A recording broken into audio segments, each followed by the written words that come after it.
there were a Nobel Prize for the universe's most spectacularly disastrous Omega, Bryan Vance would not only win it, but he would also trip on his way up the stairs, drop the medal, and accidentally set the podium on fire. Currently, Bryan was sitting on the edge of the imported Italian marble bathtub in his sprawling penthouse, staring at a little white plastic stick. The stick was mocking him. It boldly, unforgivingly displayed two glaring pink lines. Pregnant. Under normal circumstances in polite society, an Omega discovering they were with pup was an occasion of immense joy. Expensive champagne would be swapped for sparkling cider, tiny cashmere socks would be purchased, and an alpha husband would puff out his chest, completely insufferable with pride, showering his mate with affection and aggressively scenting everything in a 10-mile radius. There was just one tiny, minuscule, universe-shattering complication. The baby was not his husband's. Bryan dropped his face into his hands, groaning as the scent of his own distress, sour green apples and burnt sugar, filled the spacious, steam-filled bathroom. His husband was Jacob Vance, the fiercely intimidating, terrifyingly efficient alpha CEO of Vance Industries. Jacob possessed a jawline sharp enough to cut glass, eyes the color of Arctic ice, and a stoic demeanor that made a brick wall look emotionally available. Their marriage, now 3 years running, was the result of a corporate arrangement. A merger between Bryan's family's real estate empire and Jacob's tech conglomerate. For 3 years, they had lived in peaceful, strictly polite cohabitation. Jacob went to his skyscraper. Bryan ran his highly successful boutique interior design firm. They shared a bed, but primarily to appease their families and regulate their baseline pheromones. Their intimate life was scheduled, predictable, and executed exactly once a month in pitch darkness, under heavy duvets, with the quiet respectability of a Victorian business transaction. Bryan thought he had made his peace with it. He thought a companionable, loveless marriage was enough. That was until exactly 1 month ago. It had been their 3rd anniversary. Jacob had been abruptly called away to London to handle a supply chain crisis. Bryan, left alone in the massive penthouse with nothing but a half-eaten catered dinner and a sudden, pathetic wave of hormone-induced loneliness, had done something entirely out of character. He had gone to the Velvet Room. It was an exclusive, wildly discreet, and notoriously scandalous masked club for high society shifters looking to blow off steam without tarnishing their public reputations. Everyone wore masks. No names were exchanged. Bryan had only intended to have one ridiculously overpriced martini and soak in the ambience of people actually enjoying themselves. But then, an alpha had taken the velvet cushioned seat next to him. The stranger wore a sleek, black leather half mask that obscured his features, leaving only a strong jaw and a pair of dark, intense eyes visible. He didn't speak much, but he didn't have to. The alpha smelled like intoxicating sandalwood and rich, dark chocolate. A scent so phenomenally rich and overwhelming that it bypassed Bryan's brain and went straight to his Omega instincts, making his knees tremble. Bryan had been drunk on sorrow, expensive gin, and the sudden, overwhelming attention of a powerful alpha. One thing had led to another. A whispered invitation, a private elevator, and suddenly Bryan found himself pinned to the silk sheets of a luxurious hotel room upstairs.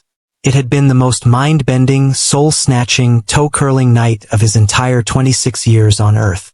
The stranger had been demanding yet reverent, touching Bryan as if he were something infinitely precious and entirely irresistible.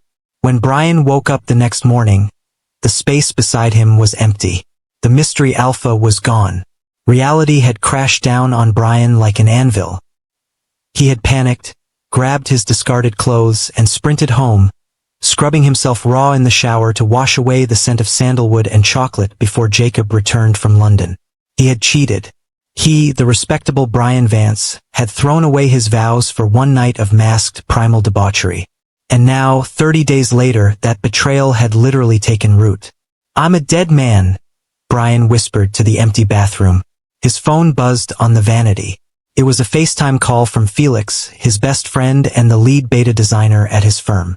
Bryan swiped to answer, revealing his tear-streaked face. "Morning, boss," Felix chirped, holding up a fabric swatch. "Do we like the eggshell white or the ivory for the Henderson foyer?" "Wait, Why do you look like you just watched a puppy get hit by a car? Felix, Bryan choked out.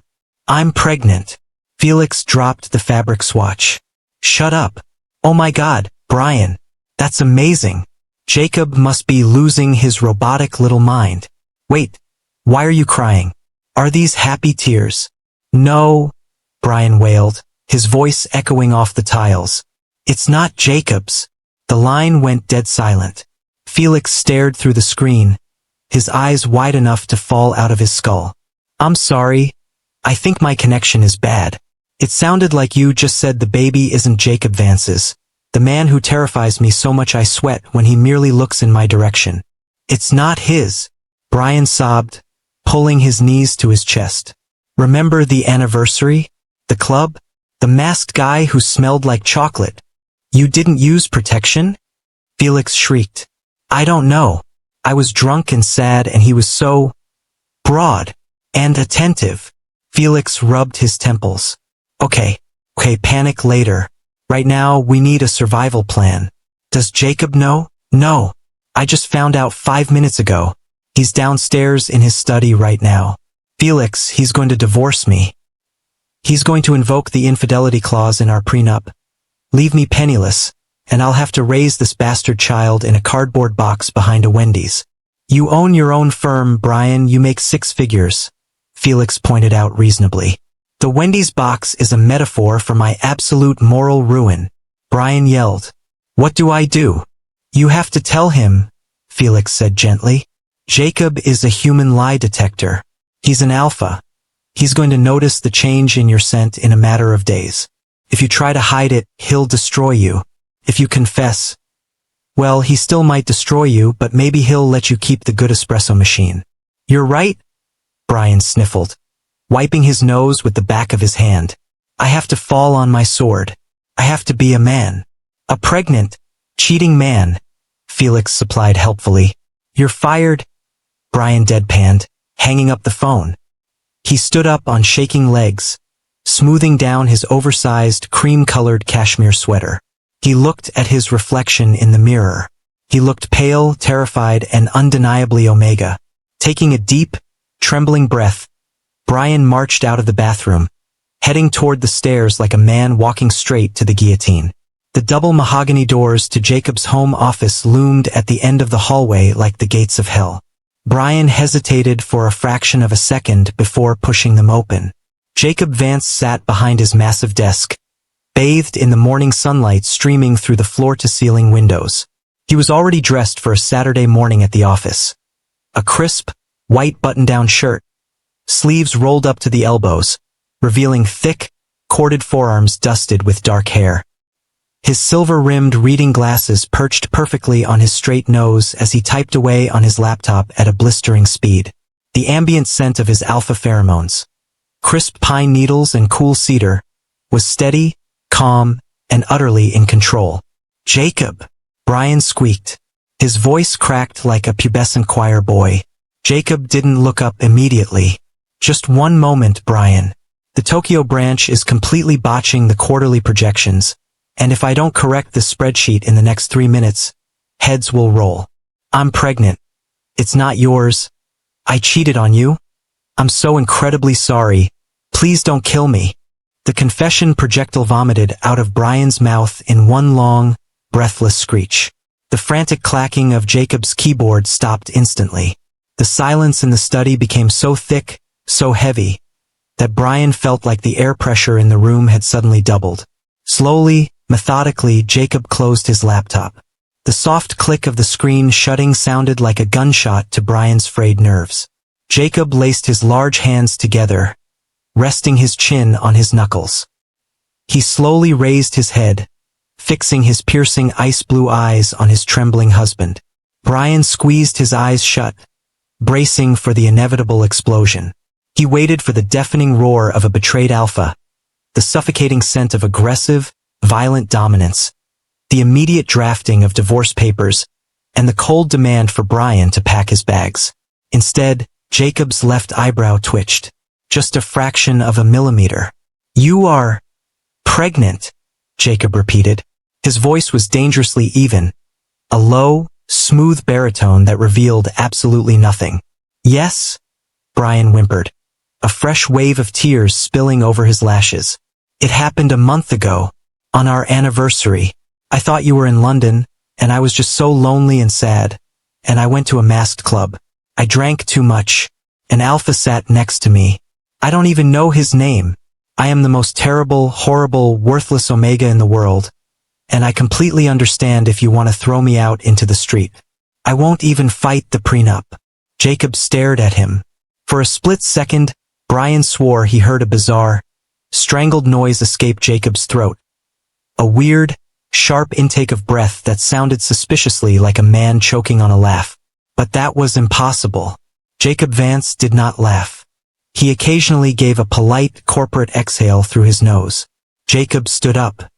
He moved around the desk with the slow, deliberate predatory grace of a snow leopard. He closed the distance between them until he was standing mere inches from Bryan. Bryan kept his eyes squeezed shut, trembling like a leaf in a hurricane. Then, a large, remarkably warm hand gently cupped Bryan's cheek. Bryan's eyes snapped open in absolute shock. You went to a masked club? Jacob said softly, his thumb moving to brush away a stray tear from Bryan's cheekbone. And you slept with a stranger in the dark. Why, yes. Did this stranger happen to smell like sandalwood? And perhaps a hint of dark chocolate? Jacob asked, tilting his head slightly. Bryan's jaw dropped so hard it nearly unhinged. How did you know? Jacob's eyes gleamed with a bizarre emotion Bryan had never witnessed before. It looked suspiciously like mischief, masked entirely by his usual deadpan expression. A wild guess. Statistics suggest it is a common cologne combination for unsavory clubgoers.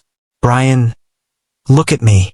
Bryan looked at him, sniffling pathetically. I am not going to divorce you, Jacob said. The words were firm, resolute. Nor are you moving into a box behind a fast food establishment. But I cheated, Bryan protested, utterly bewildered. I am literally carrying another alpha's child in my body. Are you? Jacob murmured. He stepped even closer, his broad chest brushing against Bryan's. The scent of pine and cedar suddenly spiked, growing warmer, richer, and strangely soothing. Bryan, our marriage has been overly practical, cold, distant. I take the lion's share of the blame for that. I neglected you. I treated our bond like a business merger. And in your loneliness, you sought warmth elsewhere. Jacob, please, for the love of God, don't be reasonable. It's making me feel so much worse. Bryan cried out, burying his face in his hands again. No, you will listen to me, Jacob commanded gently, gripping Bryan's shoulders and pulling him upright. I do not care about this masked stranger. I do not care what happened in that hotel room. You are my Omega. We took vows. And if you are pregnant, then this pup will be raised as a Vance. It will be my child. Bryan stared at his husband, entirely flabbergasted. You're okay with this? You're going to raise a baby that resulted from my infidelity? Jacob, are you feeling well? Did you hit your head? I am an alpha, Jacob stated, puffing out his chest slightly. I am capable of immense maturity and forgiveness. However, I have one condition. Anything. Bryan pledged instantly, desperate for absolution. I'll do anything. I'll sign the house over to you. I'll iron your socks. You must allow me to court you. Bryan blinked. Once, twice. The words failed to compute. Court me? Jacob, we've been married for 3 years. Legally, yes. Logistically, yes. Jacob agreed. But romantically? I have completely failed you. This other alpha. He gave you a night of passion. He made you feel desired. He made you feel beautiful. Jacob's eyes suddenly blazed with an intense, competitive fire. I intend to obliterate his memory from your mind. I am going to romance you, Bryan Vance, until you forget what that masked bastard even smelled like. Bryan's brain short-circuited. His stoic, robotic, emotionally constipated husband wanted to woo him, to actively compete with the memory of Bryan's illicit lover? Jacob, you really, truly don't have to. I insist, Jacob declared. His scent flared again, this time turning incredibly possessive and wildly intoxicating. Starting tomorrow, I am your official suitor. Consider this a hostile takeover of your heart. Prepare yourself, Bryan. With that dramatic declaration, Jacob turned on his heel, walked back to his desk, and calmly opened his laptop. Now, if you'll excuse me, I need to finish tearing apart the Tokyo branch. And then I need to research prenatal vitamins. Bryan stumbled out of the study, feeling like he had just stepped through a portal into an alternate dimension. His husband wasn't divorcing him. His husband wanted to court him. What Bryan didn't see, the exact second the heavy mahogany doors clicked shut, was Jacob Vance dropping his head onto his desk, burying his face in his arms, and shaking with silent, uncontrollable laughter. The next morning, Bryan woke up to an empty bed. Guilt, as reliable as the sunrise, immediately gnawed at his stomach. He rolled over, wrapping his arms around his currently flat stomach, still reeling from the fact that a tiny, scandalous being was growing inside him. He dragged himself out from under the covers, slipped into his fluffy slippers and padded downstairs. As he entered the massive, state-of-the-art kitchen, he stopped dead in his tracks. The entire kitchen island was covered in roses. Not just a tasteful bouquet. It was a botanical explosion of deep red, velvety roses. They were in vases, in bowls, overflowing onto the countertops, and piled dangerously close to the toaster. Standing in the center of the floral madness was Jacob. He was wearing his tailored suit trousers, a crisp white shirt, and a frilly apron that said "Kiss the Cook," which Bryan had bought as a joke 2 years ago. Jacob was holding a spatula, staring at a frying pan with the terrifying intensity of a surgeon performing open-heart surgery. "Good morning, my beautiful Omega," Jacob said, not taking his eyes off the pan. Bryan looked around the room, half expecting a hidden camera crew to jump out. "Jacob, what is all this?" "This is phase 1 of the courtship protocol," Jacob announced, deftly flipping a pancake. He slid it onto a porcelain plate and pushed it across the granite counter. Next to it sat a small crystal bowl of hand-cut strawberries and a glass of milk. "I had intended to provide breakfast in bed. However, after reviewing the structural integrity of a tray laden with hot liquids while ascending a staircase, I deemed it a safety hazard to you and the baby." Bryan sat down on a bar stool tentatively. "Jacob, you don't know how to cook. You burn toast. I watched a comprehensive 45-minute tutorial by a Michelin star chef on YouTube at 4 a.m., Jacob said proudly, untying the apron. "Eat." Bryan cut off a piece of the pancake and took a bite. It was slightly charred on the edges, but shockingly edible. "It's really good." "But Jacob, seriously, the roses. This must have cost a fortune. You bought out an entire florist. Did the masked stranger give you roses?" Jacob demanded abruptly. He leaned over the counter, bracing his hands on the marble, his face inches from Bryan's. Bryan choked on a strawberry, coughing into his hand. No? Jacob, we literally met in a dark room and didn't speak. There were no floral arrangements." "Ha!" Jacob looked violently triumphant. "Score 1 for the husband." He reached into his pocket and slid a small, brightly colored plastic cup across the counter. "Eat your vitamins. I went to a specialty pharmacy at dawn. I purchased the ones with extra folic acid, DHA, and ginger extract for potential nausea. Also, clear your afternoon. I am taking you to lunch. Wear something pretty." "I have to work," Bryan protested. "I have a client meeting with the Hendersons about their foyer." "I already called your assistant, Felix," Jacob said smoothly, pouring himself a cup of black coffee. "I informed him to clear your schedule for the remainder of the week. I told him you were indisposed due to a sudden, overwhelming influx of romance." Bryan buried his burning face in his hands. "Jacob, Felix is going to mock me until the end of time. You're embarrassing me." "Get used to it, darling," Jacob smirked, sipping his coffee. "I am just getting started." Lunch was at Laura, a French restaurant so obscenely exclusive that Bryan was fairly certain you had to sacrifice a goat and know a minor deity just to get a reservation.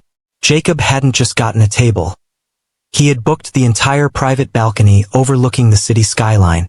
A live string quartet was playing Vivaldi in the corner. "Jacob," Bryan hissed, leaning across the candlelit table, keeping his voice low. "This is insane. There's a cellist staring right at me while I eat my soup." "Let him stare," Jacob said, elegantly slicing into his filet mignon. "You are positively glowing, Bryan. It must be the pregnancy. It suits you." Bryan winced, a fresh, sickening wave of guilt washing over him.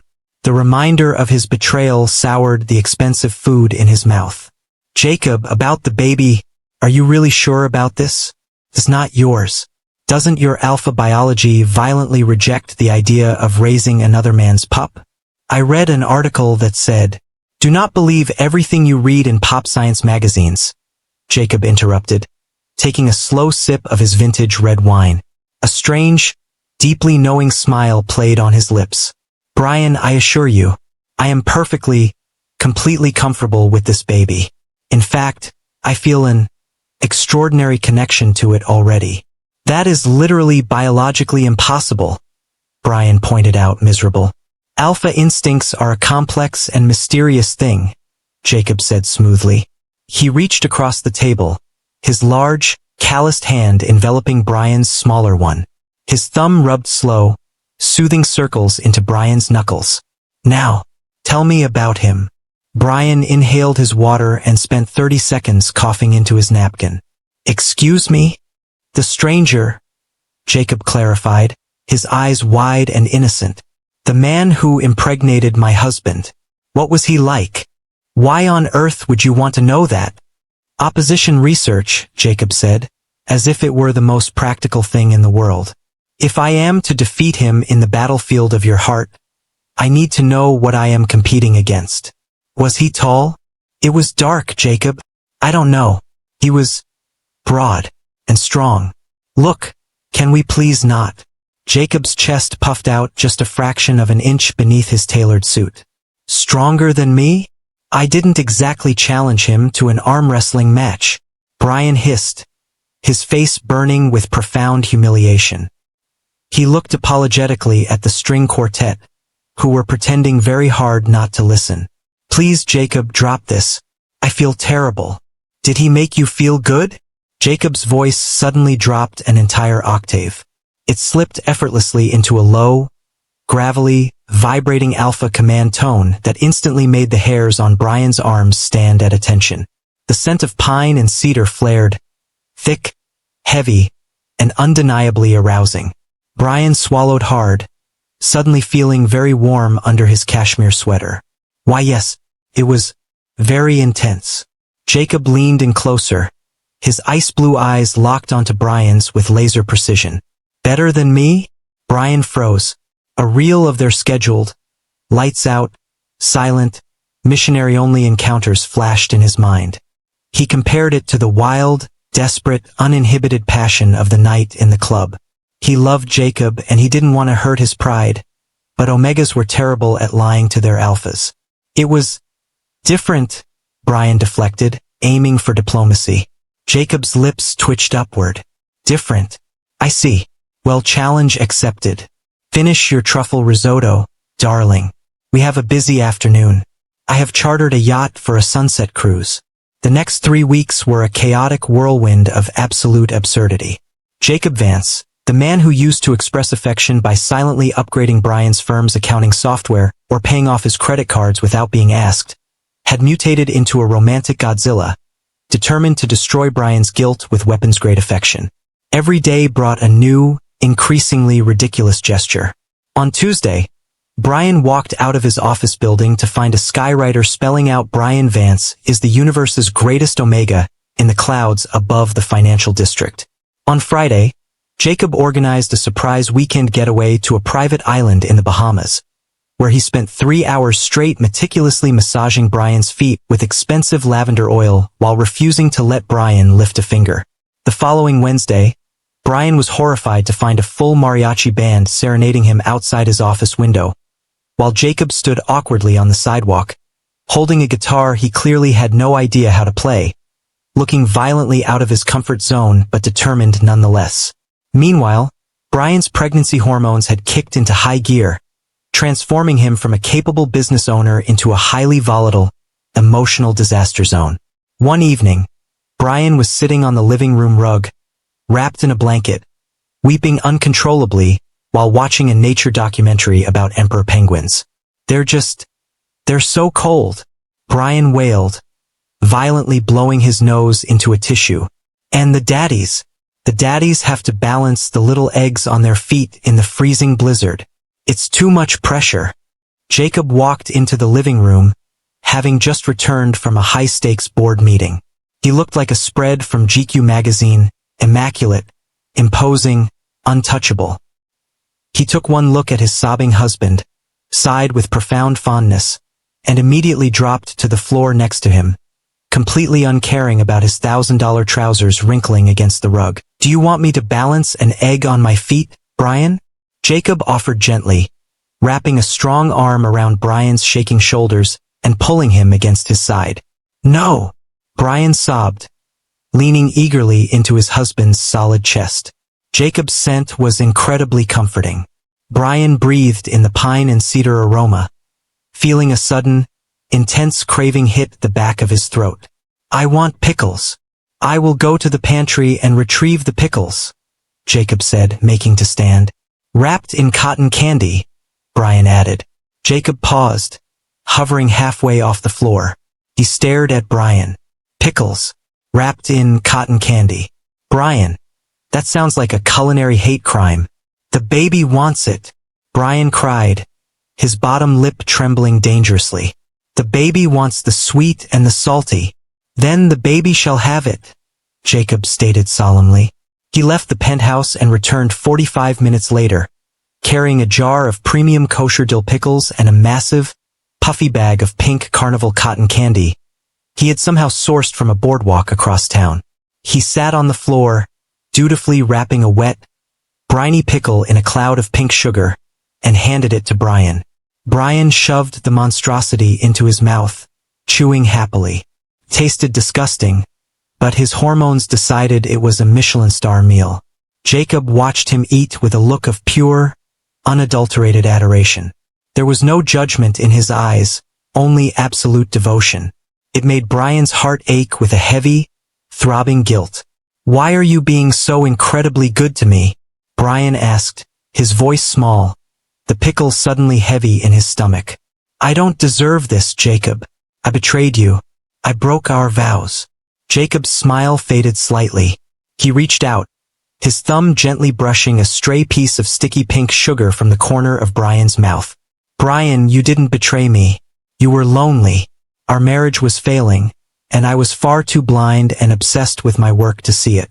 This situation, it was the wake-up call I desperately needed to remind me of what truly matters. But the baby is a profound blessing," Jacob interrupted firmly. He moved closer, pressing his face into the soft crook of Bryan's neck, right over his sensitive scent gland. Bryan shivered, his breath catching as Jacob's warm breath fanned over his skin. "You smell like apples and sugar," Jacob murmured, inhaling deeply. "And something else now, the pup. You smell beautiful. Do you really not resent it?" Bryan whispered, tears pricking his eyes again. "I love this baby," Jacob said. He pulled back, looking directly into Bryan's eyes. And the crazy thing was, he looked completely, entirely sincere. There was no hidden anger, no lingering resentment, just pure, triumphant joy. He really is a saint, Bryan thought, fresh tears spilling over his cheeks. "I am married to a literal saint, and I am human garbage." "Now," Jacob said, his tone shifting abruptly back to CO mode. "I read in Chapter 6 of What to Expect when your Omega is expecting that the urge to build a nest is crucial for the second trimester.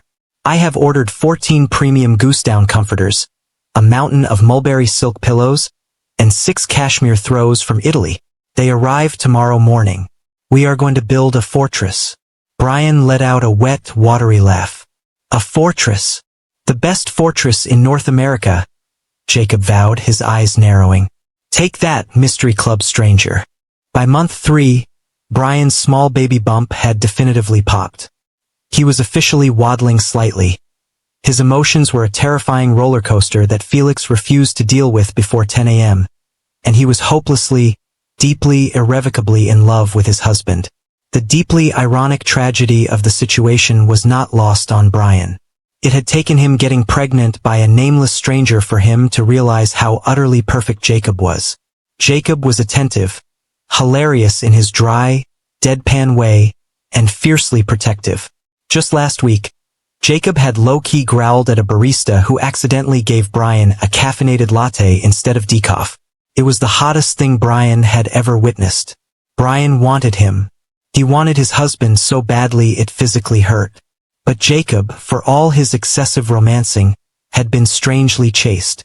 He kissed Bryan's forehead, rubbed his swollen belly, held his hand, and cuddled him in the nest. But he hadn't made a single move to initiate intimacy since Bryan's confession. Bryan assumed it was because Jacob was secretly disgusted by the lingering phantom scent of the other alpha, even though Jacob continuously claimed otherwise. One rainy Saturday afternoon, while Jacob was out at a grueling, all-day board meeting, Bryan decided to do something nice for his saintly husband. He decided to organize Jacob's home office. Jacob had been so stressed lately, balancing running a multi-billion-dollar company and his new full-time job of being a ridiculous romantic. Bryan waddled into the study, armed with a feather duster and good intentions. He started tidying the massive mahogany desk, placing Jacob's expensive pens into a perfectly straight row.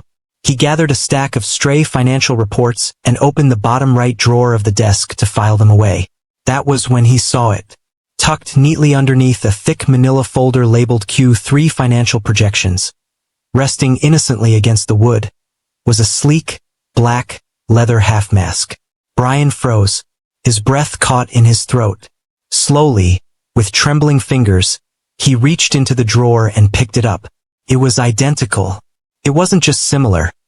It was the exact same mask the stranger had worn at the Velvet Room. Bryan traced the delicate, expensive stitching around the eye holes. "No," Bryan whispered into the quiet room. "It's a coincidence. A lot of wealthy alphas have masks. It's a rich people thing, like polo or tax evasion." But his heart was pounding a frantic rhythm against his ribs. Guided by pure Omega instinct, Bryan lifted the leather mask to his nose. Despite the faint, dusty smell of old paper from the drawer, the lingering scent caught deep in the pores of the leather was unmistakable. Sandalwood, rich, dark chocolate, and directly beneath it, acting as the base note, crisp pine and cedar. Bryan's eyes widened so far they hurt as the pieces of the puzzle violently crashed together in his brain. Jacob's London trip had been cancelled at the last minute. Jacob had the exact same broad build, the same intense eyes as the stranger. Jacob had barely reacted to the confession of infidelity. He hadn't been angry, he had been amused. Jacob miraculously knew the stranger smelled like sandalwood and chocolate. Jacob said he already felt an extraordinary connection to the baby. "Oh my God!" Bryan gasped, dropping the mask onto the desk as if it had burned him. The mystery alpha. The man who had taken him in the dark hotel room. The man who had given him a child. It was Jacob. Bryan stood completely paralyzed for a full 5 minutes. His brain was buffering like an old dial-up computer trying to load a high-definition image. He didn't cheat. He hadn't broken his vows. He had gone to a club and blindly slept with his own husband. A massive, overwhelming tidal wave of relief washed over him. He wasn't an adulterer. His beloved baby wasn't a bastard. Jacob wasn't nobly sacrificing his pride to raise another man's child. He laughed, a bubbly, slightly hysterical sound. And then, almost instantly, the relief vanished, evaporating into thin air, replaced by a scorching, white-hot, earth-shattering Omega fury. That son of a bitch. Jacob knew. Jacob knew this entire time. Bryan had spent the last 3 months crying himself to sleep, drowning in self-hatred, throwing himself at Jacob's mercy, eating disgusting pickles wrapped in cotton candy out of pure stress-induced madness. And Jacob had been sitting back, watching the show, using Bryan's infidelity as an excuse to play Romeo. Bryan gripped the edge of the desk, his knuckles turning white. The scent of sweet apples turned sharply sour, laced with the spicy scent of pure territorial rage. Jacob Vance, Bryan hissed to the empty room, his eyes narrowing into lethal slits. You absolute, manipulative, arrogant sociopath. You are a dead man. Bryan immediately pulled out his phone and dialed Felix. Hey! Felix answered cheerfully. Please tell me you're not crying over penguins again. I'm at the grocery store. Felix, Bryan said, his voice terrifyingly calm. I didn't cheat. It was Jacob. A loud crash echoed over the phone, followed by Felix swearing. I just dropped a jar of marinara. What do you mean it was Jacob? He was the guy in the mask. He was wearing a different cologne. He knew it was me. He slept with me. And he let me believe I ruined our marriage for 3 months, so he could orchestrate this ridiculous romantic comedy. Oh my God! Felix breathed. He is a chaotic genius. Terrifying but brilliant. So what are you going to do? Yell at him. Yell at him. Bryan chuckled darkly. No, Felix. He wants to play games. We're going to play. By the time I'm done with him, he's going to be begging for mercy. When Jacob finally returned home that evening, looking exhausted but impeccably handsome as always, Bryan was ready. Bryan was lounging aggressively on the massive, custom-built sofa in the living room, surrounded by the 14 goose-down comforters Jacob had purchased, effectively creating a massive, cloud-like nest. Bryan was wearing one of Jacob's old button-down shirts and casually eating a bowl of vanilla ice cream. Hello, darling, Jacob said, walking into the room. The exhaustion vanished from his face, replaced by a soft, fond smile. He approached the nest, leaning over to press a tender kiss to Bryan's cheek. How are you feeling? How is the baby? We are doing wonderfully, Bryan said, offering his husband a sweet, brilliantly fake, venomous smile. How was the board meeting? Tiring, Jacob sighed, loosening his silk tie and unbuttoning the top of his shirt. The acquisitions department is a mess, but coming home to you makes it all worth it. Ah, you're so sweet, Bryan cooed, batting his eyelashes. You know, Jacob, I was actually sitting here today doing a lot of thinking about the other alpha. Jacob stiffened. He stopped unbuttoning his shirt. His icy blue eyes snapped to Bryan. Were you? Why? Well, Bryan said, lazily tracing the rim of his ice cream bowl with his spoon. I'm just feeling so much better about the whole situation. I mean, at first I felt terrible. But now, he gave me this beautiful baby. He gave me the best night of my life. I think I'm actually starting to develop deep, profound romantic feelings for him. Jacob's jaw locked, the muscles in his neck visibly strained. The ambient scent in the room abruptly shifted from calm cedar to the sharp, smoky scent of burnt pine. The undeniable scent of an intensely jealous alpha. You are developing romantic feelings for a man whose face you haven't even seen? Jacob asked, his voice tight, desperately trying to maintain his calm facade. It's not about the face, Jacob, Bryan said dreamily, staring off into the distance, fighting with every ounce of his being not to cackle at the look of pure agony on Jacob's face. It's about the passion, the mystery, the raw, primal connection. Honestly, Jacob, I think I might hire a private investigator to track him down. You will do no such thing, Jacob snapped, his corporate composure finally cracking down the middle. Why not? Bryan asked innocently. Maybe he wants to be in the baby's life. Maybe we could have a shared custody arrangement. You, me, and the masked stranger. We could all live here. A modern family. Jacob looked like he was going to have a stroke. A vein was visibly throbbing in his forehead. Bryan, I am your husband. I am courting you. I hired a mariachi band. I bought you 14 comforters. Has my romance not been sufficient to erase this phantom from your mind? Oh, it's been lovely, really? Bryan patted Jacob's tense hand condescendingly. But the stranger, he had this incredible, intoxicating scent. Sandalwood and dark chocolate. It was just so manly. Do you think you could change your cologne, Jacob?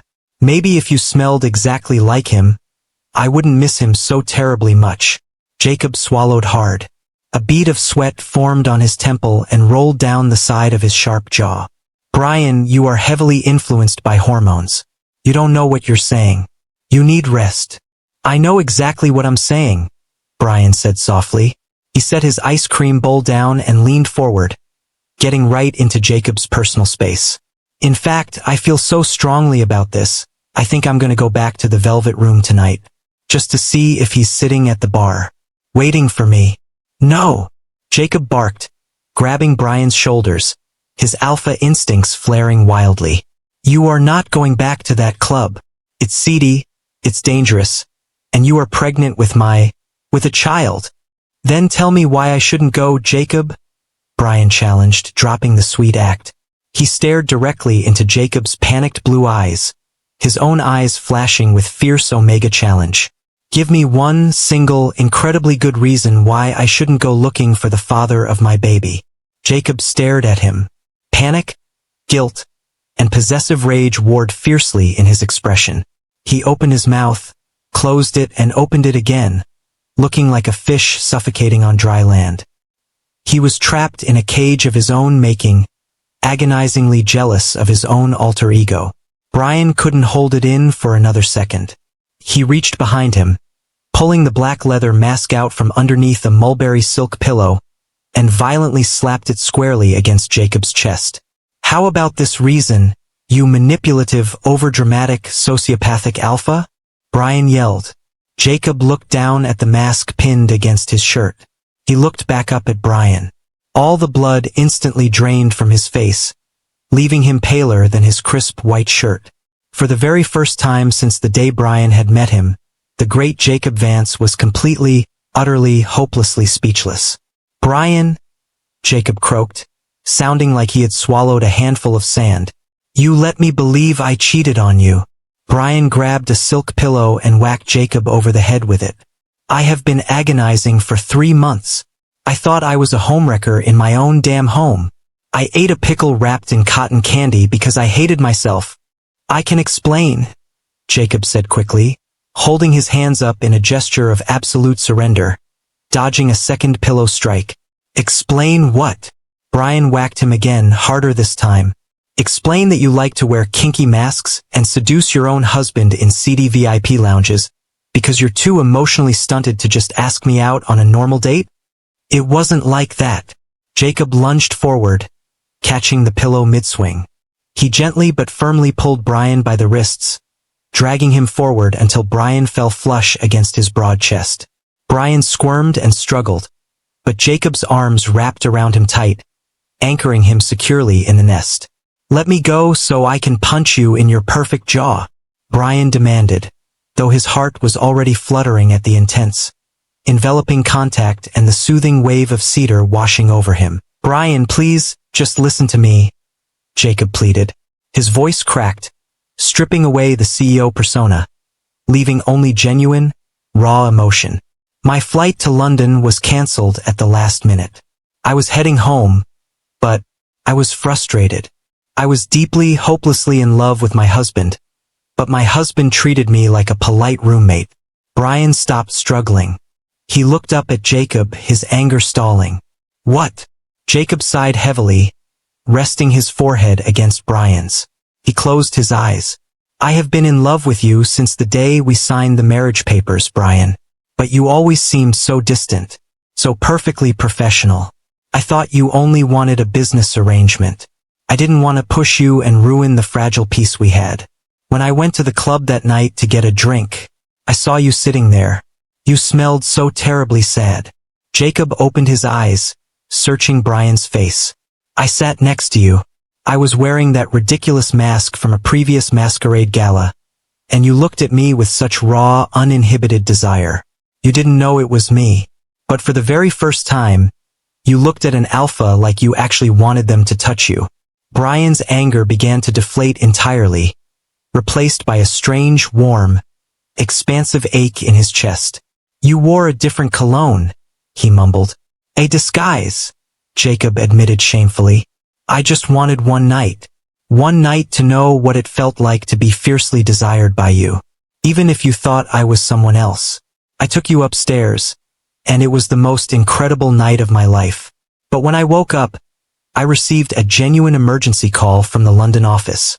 By the time I finished the call and came back to the bed, you had fled. I was terrified, Bryan whispered, tears pricking his eyes for the 100th time that week. I thought I had ruined our entire marriage. I know, Jacob said, his thumb coming up to stroke Bryan's cheek. And then, a month later, you came into my office crying. You told me you were pregnant. In that exact moment, I realized you were carrying my pup, and you were completely terrified that I would leave you. I wanted to tell you the truth immediately. I swear to you, I opened my mouth to say, it was me, but, Bryan prompted. Jacob looked incredibly sheepish. It was a bizarre, almost boyish expression on his sharp, aristocratic face. But, you were finally paying attention to me, and you felt incredibly guilty, which meant you actually cared about our marriage surviving. So, my business brain took over. I saw a strategic opportunity. An opportunity to mentally torture me? An opportunity to wipe the slate completely clean, Jacob corrected softly. To woo you the way I should have 3 years ago. To make you fall in love with me. Jacob, your actual husband. Not the illusion of a stranger in the dark. I wanted to win you over as myself. Bryan stared at him. He was an idiot. A brilliant, wealthy, incredibly romantic, absolutely unhinged idiot. Jacob, Bryan said slowly, trying to process the sheer audacity of the man. You are the stranger in the dark. You were competing with yourself. I know, Jacob groaned, burying his face in Bryan's neck. But the metaphor made perfect sense in my head at the time. And it was working, until you found the mask. You let me cry over emperor penguins because of my guilt. I would have let you cry over the penguins regardless. You are highly hormonal. Jacob defended himself, his voice muffled against Bryan's skin. Bryan, I am so sorry. I shouldn't have lied. I shouldn't have let you suffer the guilt for 3 months. But these last few months have been the happiest of my entire life. I finally feel like we are in a real, loving marriage. Bryan looked deep into Jacob's icy blue eyes. There was no deception there anymore. Only a deep, all-consuming, fiery devotion that made Bryan's omega instincts purr in absolute, total contentment. Jacob had gone to the most ridiculous lengths imaginable. Skywriters, mariachi bands, cotton candy pickles, just to win his own husband's heart. You're a truly terrible liar, Bryan said softly, reaching up to run his fingers through Jacob's perfectly styled hair, messing it up. I'm a businessman, Jacob corrected, leaning heavily into Bryan's touch like a large, affection-starved cat. I saw a hostile takeover opportunity for your heart, and I aggressively executed it. You're a nerd, Bryan sniffled, finally letting a genuine smile break across his face. Does this mean you forgive me?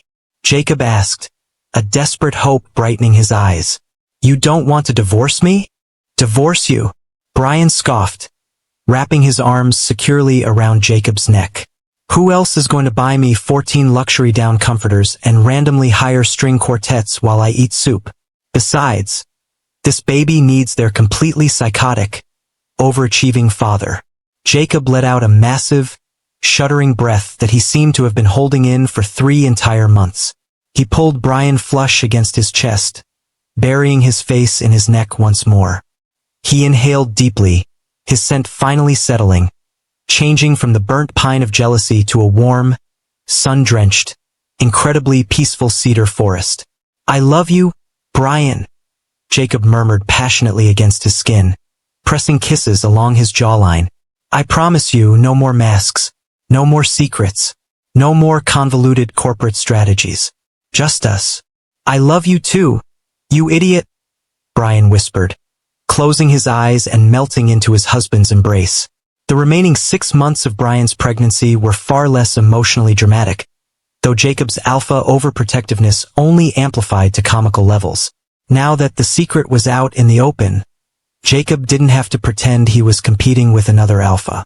Instead, he channeled all his competitive energy into competing with gravity, minor inconveniences and staircases, all of which he deemed mortal enemies to his pregnant mate. He insisted on carrying Bryan up the stairs every night. He installed an app on Felix's phone that tracked Bryan's water intake at the office. He aggressively interviewed 5 different pediatricians, making 3 of them cry, before settling on the absolute best doctor in the state. Their relationship shifted entirely. The polite, cold distance of their first 3 years of marriage vanished completely. They became tactile, clingy, and hopelessly sappy. They slept tangled together in the massive bed every night, Jacob's large hand always resting protectively over Bryan's growing bump. Jacob would read dry financial reports aloud to Bryan's stomach, claiming his deep, rumbling voice would lull the baby to sleep, and it usually worked on Bryan, too. Finally, in the middle of a torrential autumn downpour, their son was born. Jacob had nearly passed out in the delivery room, his CEO composure crumbling entirely at the sight of Bryan in pain, but he had held Bryan's hand tight, whispering encouragements until the tiny, wailing pup was placed on Bryan's chest. They named him Leo. He had Bryan's delicate nose and Jacob's intense, bright blue eyes, and he had absolutely inherited his alpha father's terrifyingly strong lungs. Sitting in the private, VIP recovery suite at the hospital, holding the tiny, tightly swaddled bundle, Bryan felt a wave of exhaustion, triumph, and overwhelming joy. Jacob sat perfectly still next to him on the edge of the bed, his arms securely around Bryan's shoulders, staring down at his son like he had personally commanded the universe to create him. "He is perfect," Jacob whispered, his voice thick with emotion. He leaned over and pressed a long, tender kiss to Bryan's sweaty temple. "He really is," Bryan agreed, leaning heavily against his mate. "You know, for a baby conceived in a sketchy VIP club room with a masked stranger, he turned out pretty great." Jacob chuckled, the sound deep, rich and relaxed. "I think we should frame the leather mask, mount it in a glass case and put it over the living room mantelpiece as a historical testament to our family's origins. If you do that, I will immediately divorce you and take the espresso machine." Bryan threatened mildly, stifling a massive yawn. "Never," Jacob said softly. He reached out, his large, calloused index finger gently stroking little Leo's incredibly soft cheek. "I have everything I could ever possibly want right here in this bed. I don't need to woo you anymore, Bryan. I've successfully caught you." Bryan smiled lazily, closing his eyes and breathing in the deeply comforting scent of his mate and their new pup. The smell of warm cedar, pine, and sweet milk filled the air, creating the perfect, harmonious scent of a complete family. "Don't get cocky, Vance," Bryan mumbled sleepily. "I might still demand skywriters on our anniversary." "Anything for you, my love," Jacob promised into Bryan's hair, holding him tighter. "Absolutely anything for you." And as Bryan drifted off to sleep in the protective arms of his completely ridiculous, wildly romantic alpha husband, he couldn't help but think. For an Omega who had once believed he was the universe's most disastrous adulterer, he had definitely ended up winning the best prize of all. Epilogue 1 year later. "Jacob!" Bryan yelled from the top of the grand staircase, frantically adjusting the silver tie of his designer suit. "Are you ready? We are going to be late for the hospital charity gala." "Coming," Jacob called back from down the hall. He emerged from the nursery a moment later, looking illegally handsome in his perfectly tailored, midnight blue tuxedo. He was effortlessly holding a babbling, hyperactive 1-year-old Leo on his hip. Leo was wearing a tiny, matching tuxedo onesie and a crooked little bow tie, furiously chewing on a plastic teething ring. "Look at my handsome boys," Bryan cooed, walking down the stairs. He pressed a sloppy kiss to Leo's chubby, drool-covered cheek, and then leaned in to give his husband a proper kiss. Jacob hummed into the kiss, his free hand settling onto Bryan's waist. He pulled back slowly, a deeply devious glint sparking in his icy blue eyes. "You look absolutely stunning tonight, Bryan. Very seductive. Keep it in your pants, Mr. CEO. We have to mingle with city politicians and hospital donors tonight," Bryan warned, though he felt his face heat up, his Omega instincts preening under his alpha's heavy gaze. Jacob smirked. He adjusted Leo on his hip, reached into his tuxedo jacket pocket, and casually pulled out a small, incredibly familiar object. A sleek, black leather half-mask. Bryan's jaw dropped. Jacob Vance. Tell me you are not bringing our illicit roleplay prop to a black tie charity event. I booked the penthouse suite at the hotel where the gala is being held, Jacob said casually, though his pheromones were already violently spiking, thick with the intoxicating blend of sandalwood, dark chocolate, and cedar. I thought, perhaps, after we make our polite, mandatory appearances, you might want to sneak away. Meet a mysterious stranger in the dark for old time's sake. Bryan stared at him, his mouth slightly open, his Omega instincts instantly purring in high alert interest despite his exasperation.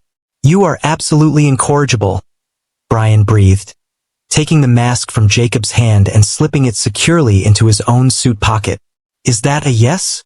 Jacob asked, his eyes darkening with undeniable alpha intent. Bryan smiled, reaching out to straighten his husband's bow tie. Drop the baby off with Felix downstairs, stranger. And don't keep me waiting. The end.